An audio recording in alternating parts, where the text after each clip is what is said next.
And we're so glad to be able to give back to them and help support them in our community because we have so many military families here. So what a great way to give back. Yeah, we do. And in fact, our hearts go out to you, thinking of you. And hey, today, it's been quite a ride. I mean, we've had the hurricanes. A morning where we're seeing a lot going on, Jenny. Let's look at this together. You see the little haze over Tampa, the Davis Islands there.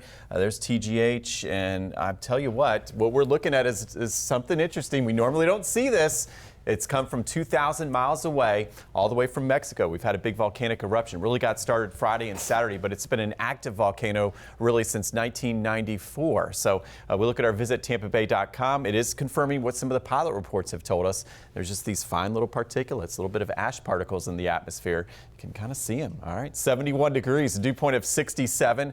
Okay, we take a look at the ash forecast. I know this is bizarre, but it's true. And let's take a look. The volcano in Mexico, 2,000 miles away. And if you look at the upper level winds, the ash, it goes way up in the atmosphere and it disperses with those upper level winds. And they're coming right over Florida right now, especially from Tampa to the north up into Jacksonville, Tallahassee. So if you look at the air quality here, we're talking about, some folks may feel the effects of this, especially if you have some respiratory sensitivities.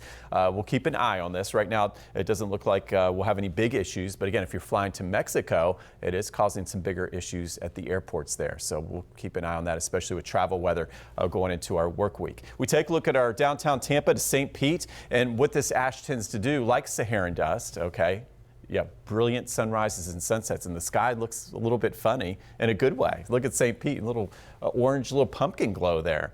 All right, Plant City along I-4, there's a little bit of that haze I was talking about, even Clearwater Beach. We'll get some beach time in today. In fact, look at this, we got Clearwater at 64 degrees. We'll have that mix of sun and clouds back in the low to mid 80s today. Sarasota, where some of those pilots were reporting some of that ash in the sky, 67 degrees this morning, 57 up toward Crystal River. Next 12 hours, that east to northeast wind is our best friend because it's going to keep us in that dry pattern. And if you look at radar the next 2 days, it's going to be tough to find anything. A 2% chance of a shower. That would be maybe toward Orlando on this picture. Comfortable 86 degrees.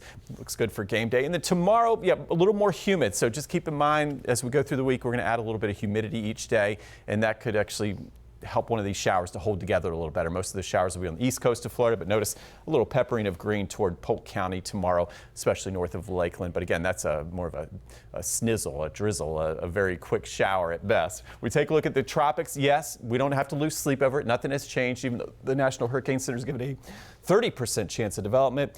Anything that does develop should still stay far from home. And again, this is very slow development as we head into November. In fact, the European model shows high pressure, dry air over us, and that would keep all of this tropical activity and trouble far from home. But we will continue to watch our friends, especially in Puerto Rico, Cuba, and the Dominican Republic. All right, you ready for our last week of October into November? Here it is. And there it is. That's some warmer weather I was talking about. So notice we've got some mid 80s the next couple of days. It'll be breezy, and then some mid to upper 80s, maybe pushing 90 in some of the warmer spots, especially by Wednesday.